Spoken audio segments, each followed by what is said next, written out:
next speaker here, Charlotte Golar Richie, which has been mentioned in this meeting many times, is an experienced leader and administrator with a background in public service and political activism and a deeply held commitment to civil rights. Throughout her career, Charlotte has held various positions in government, including Boston's chief of housing and director of the Department of Neighborhood Development, as a commissioner for the Massachusetts Commission Against Discrimination. And with her election in 1994 to the state legislature, she chaired the Housing and Urban Development Committee. Charlotte was only the seventh Black woman to win a seat in the Massachusetts House of Representatives and the first to chair a committee during her first term. Since a historic run for mayor of Boston in 2013 as the city's first African-American woman, Charlotte has continued to direct her efforts in support of women's leadership and her personal mission to get more and more women of color elected to public office. As a board member with the Massachusetts Women's Political Caucus, interim advisory board chair of the UMass Boston Center for Women in Politics and Public Policy, and as co-founder and board chair of MAWOCC's advisory board. She has a graduate degree from Rutgers University, or rather she's a graduate of Rutgers University, Columbia University's Graduate School of Journalism, and Suffolk University's Sawyer School of Management. Charlotte and her husband, Winston, are former U.S. Peace Corps volunteers and proud parents of adult daughters. Thank you so much. You most recently is co-chair of Mayor Michelle Wu's transition, Boston's first elected woman of color. Your accolades are many, and thank you so much for being here. Thank you so much, Crystal Haynes. Appreciate your effort to be here with us today to guide us through this outstanding program. And thanks to our fabulous keynote speaker, Inse Ufut, for inspiring us with your dynamism, your conviction, and your abundant wisdom. Given the fact that 19 states have passed legislation that in various versions restrict voting rights in this country, your work is tremendously critical. So we appreciate you. And to my friend and visionary and CEO, Celia Johnston Blue, it's been a great year working with you, collaborating. You're just a great friend. And I want to thank you and also co-founder Brenda Jenkins, Denise Jordan, Jean Morrison, attorney Maria Rivera-Cotto, and all of my sisters at MAWOCC.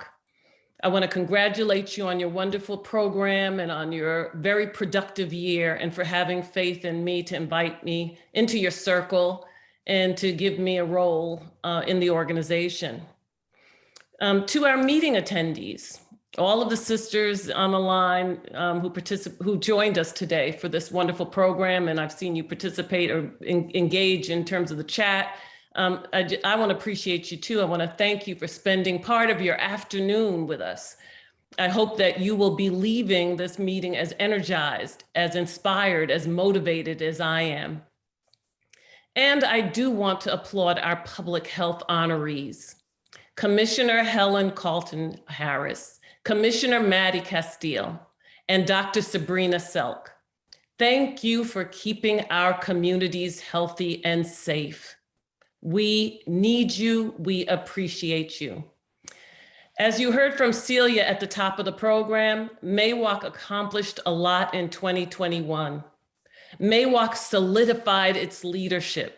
It acquired its nonprofit status. It garnered support from new funding partners like Jean and John Essler.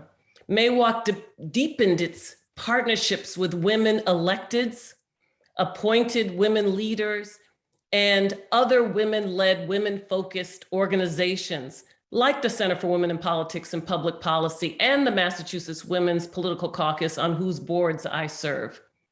And MAWOCC expanded its reach through the establishment of a new advisory board, which I am tremendously honored to chair, and which is racially and ethnically and geographically diverse.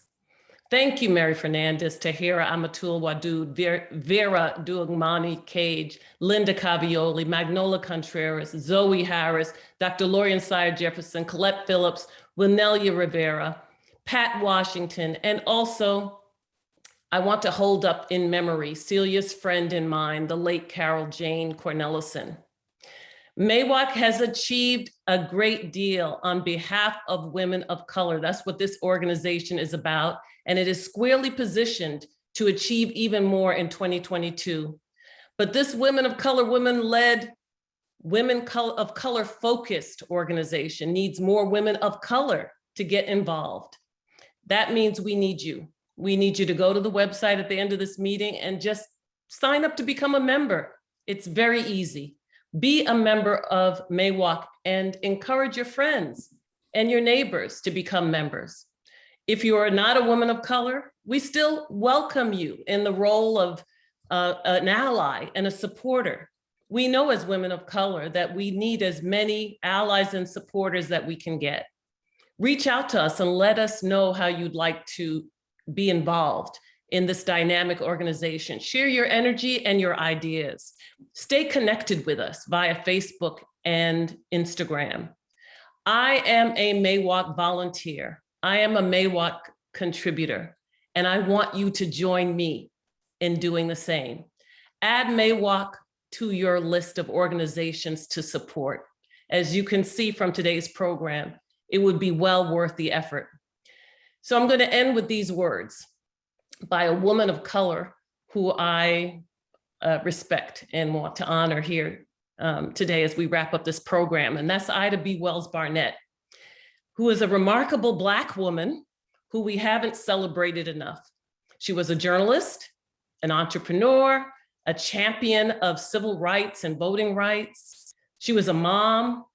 She refused to give up her seat on a train years before Rosa Parks' defiant act on a city bus. And in her words, she says, "I do not see how colored women, as we were called, colored women can be true to themselves unless they demand recognition for themselves and for those they represent." And that quote has meaning for me because it connects me to what the work is about at MAWOCC. I appreciate MAWOCC's efforts to recognize the achievements and the challenges that women of color face in their daily lives. I appreciate MAWOCC for promoting sisterhood and solidarity and for demanding the recognition that women of color everywhere deserve. Have a good year, everyone.